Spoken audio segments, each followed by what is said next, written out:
नमस्ते, मैं अभिनय आकाश और प्रवाह साक्षी के इस खास कार्यक्रम में एमआरआई में आपका स्वागत है। एक बार फिर से हम आपके सामने मोस्ट रिलायबल इंफॉर्मेशन यानी एमआरआई के साथ मौजूद है।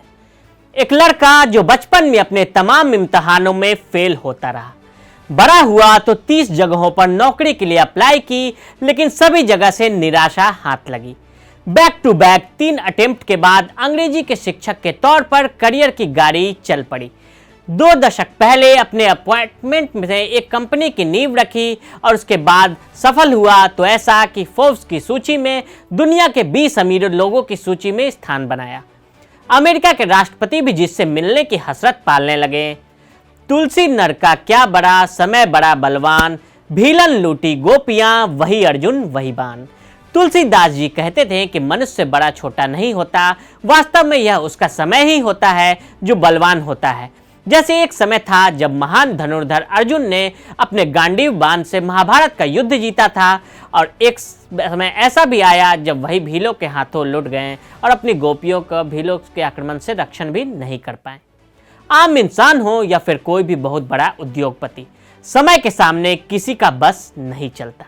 दुनिया के सबसे अमीर लोगों में शामिल इस आदमी को पिछले 2 महीने से किसी ने नहीं देखा है। दुनिया भर के समाचार, अखबार और टेलीविजन का संसार यही सवाल उठा रहा है कि आखिर जैक मा कहाँ है।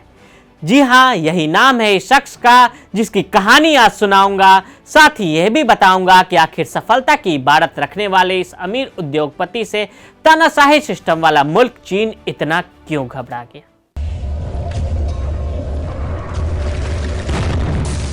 चीन के दक्षिणी हिस्से में हांगचो नाम का शहर 10 सितंबर 1964 की गरीब परिवार में पैदा हुआ लड़का, नाम रखा गया मा यून।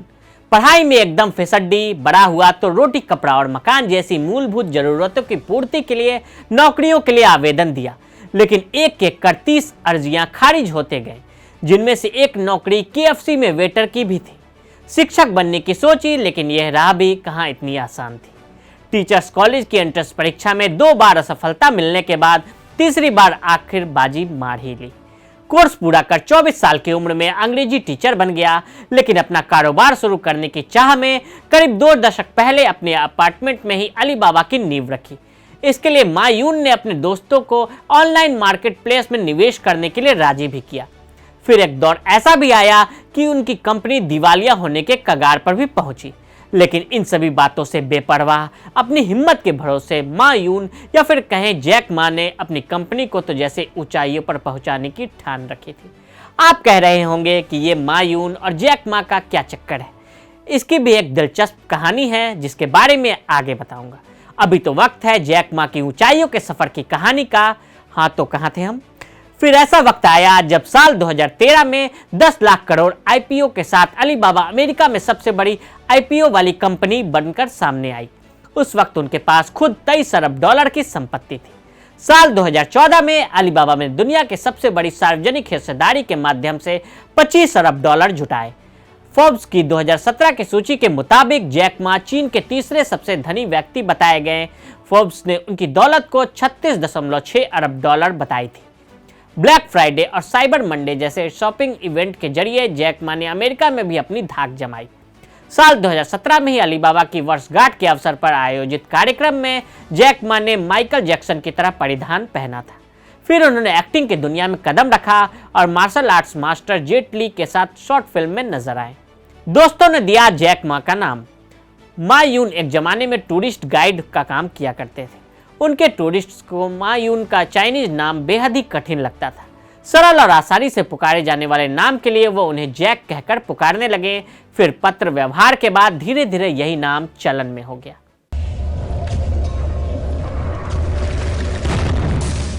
कैसे पड़ा अलीबाबा नाम।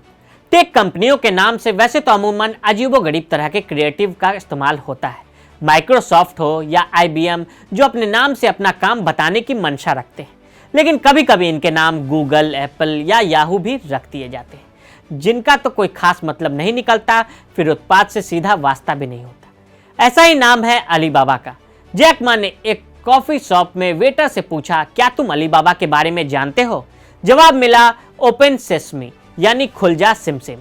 इसके बाद कई भारतीय, अमेरिकी और अन्य देशों के लोगों से यही सवाल पूछा। सभी को अलीबाबा के बारे में पता था। जिसके बाद उन्होंने अपनी कंपनी का नाम अलीबाबा ग्रुप रखा। साल 2006 को दिए एक इंटरव्यू में इसका जिक्र जैक मा ने किया था। कहानी उस मीटिंग की जहां बिगड़ी बात। 24 अक्टूबर 2020 को एक मीटिंग हुई थी। इस मीटिंग में चीनी राजनीति और अर्थव्यवस्था के बड़े अधिकारी पहुंचे। इसमें जैक मा ने चीनी बैंकों की आलोचना खुलेआम की। वे बोले, बैंक फंडिंग के लिए कुछ गिरवी रखने की मांग करते हैं, इसमें नई तकनीकों को फंड नहीं मिल पाता और नए प्रयोग रुक जाते हैं। जैक यही नहीं रुके, उन्होंने वैश्विक बैंक के नियमों को बुजुर्गों का क्लब करार दिया था। वॉल स्ट्रीट जर्नल के अनुसार जैक मा की बातों से शी जिनपिंग काफी नाराज हुए। जैक मा को कर्ज में डुबोने की कोशिश। वो इंसान जिसकी मर्जी के बिना चीन में पत्ता भी नहीं हिल सके, इसके नाराज होने का मतलब क्या निकाला जा सकता है। कहानी तो अब शुरू हुई थी किसी युग के खात्मे के लिए। अक्टूबर 2020 में जैक मा के एंड ग्रुप के 2.7 करोड़ के आईपीओ को रोक दिया गया। फिर कुछ ही दिनों बाद एंटी ट्रस्ट नियम बना दिए गए, जिसके तहत अलीबाबा ग्रुप की जांच शुरू कर दी गई। जैक मा से नाराजगी निकालने के लिए चीन इस हद तक गया कि सेंट्रल बैंक ने एंड ग्रुप के अफसरों से पूरे बिजनेस को ही नए नियमों के हिसाब से रजिस्टर करने को कह दिया, ताकि क्रेडिट, इंश्योरेंस और मनी मैनेजमेंट से जुड़ी गड़बड़ियों को दूर किया जा सके। बिजनेस एक्सपर्ट्स के मुताबिक दुनिया के सबसे मूल्यवान कंपनी में से एक की पुनर्संरचना वाली कोशिश कंपनी को कर्ज में डुबोने के लिए काफी है, लेकिन बावजूद इसके एंड ग्रुप के अधिकारी इससे इनकार नहीं कर सके।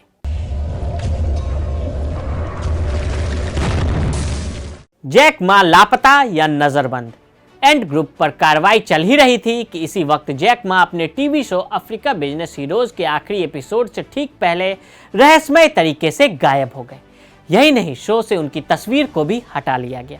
अलीबाबा ग्रुप के प्रवक्ता ने कहा कि जैक मा शेड्यूल विवाद की वजह से जजों के पैनल का हिस्सा नहीं बन सके। हालांकि फाइनल से पहले जैक मा ने ट्वीट करके कहा था कि वह सभी प्रतिभागियों से मुलाकात की प्रतीक्षा नहीं कर सकते हैं। इसके बाद उनके ट्विटर अकाउंट से कोई पोस्ट नहीं किया गया, जिसके बाद से उनकी गुमशुदगी को लेकर अटकलों का बाजार गर्म है। कभी उनके गिरफ्तार होने की खबरें सामने आती हैं, तो कभी कहा जाता है कि उन्होंने खुद को सार्वजनिक जीवन से दूर कर लिया है। जैक मा की दौलत छीनना चाहता है चीन। अमेरिकी अखबार वॉल स्ट्रीट जर्नल की रिपोर्ट के अनुसार चीन सरकार चाहती है कि जैक मा अपनी पूरी कमाई यानी कंपनी के यूजर्स का डाटा उसे सौंप दे। वॉल स्ट्रीट जर्नल की रिपोर्ट के मुताबिक चीन के नियामक इस कोशिश में लगे हैं कि जैक मा कंपनी के माध्यम से इकट्ठा किए गए यूजर क्रेडिट डेटा को साझा करें, जिसके लिए चीनी नियामक उन पर दबाव बना रहे हैं। लेकिन जैक मा ने डाटा साझा करने से इनकार कर दिया, जिसके बाद चीनी सरकार की ओर से लगातार कार्रवाई की जा रही है। सरकार की कार्रवाई से कंपनियों में खौफ समाया है। इसका अंदाजा इस बात से लगाया जा सकता है कि केवल 2 दिनों के भीतर ही चीन की बड़ी कंपनियों को करीब 15 लाख करोड़ रुपए का नुकसान हुआ है।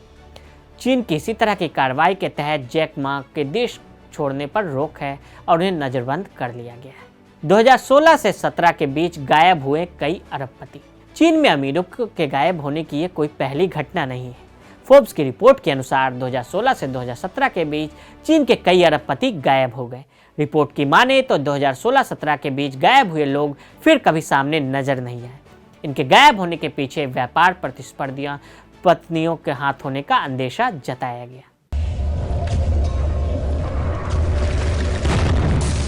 भारत के साथ भी है कारोबारी नाता। जैक मा की कंपनी एंड ग्रुप ने चीन में एक मोबाइल पेमेंट सिस्टम अलीपे बनाया है। कंपनी ने भारत के पेटीएम सिम में भी निवेश किया है। समाचार एजेंसी रॉयटर्स की खबर के अनुसार इस तरह की खबरों के बाद अलीबाबा के शेयरों में हांगकांग में 9% तक की गिरावट दर्ज की गई। चीन में आलोचकों को खामोश करने का रहा है इतिहास। आलोचकों को हमेशा खामोश करने का चीन का पुराना इतिहास रहा है। कम्युनिस्ट पार्टी या शी जिनपिंग सरकार की नीतियों की आलोचना करने वाले कई लोगों को चीन नजरबंद कर चुका है। इससे पहले शी जिनपिंग की आलोचना करने वाले प्रॉपर्टी बिजनेसमैन रैन झिंकियांग लापता हो गए थे। उन्होंने कोरोना को सही से निपटने के लिए शी जिनपिंग को मसखड़ा बताया था। बाद में उन्हें 18 साल की जेल भेज दिया गया। चीन के ही एक अन्य अरबपति शियान जियानहुआ वर्ष 2017 से ही नजरबंद है। तो आज हमने जैक मा के खिलाफ चीन सरकार के बदले की कार्रवाई और चीन के आलोचकों को खामोश करने के इतिहास का विश्लेषण किया।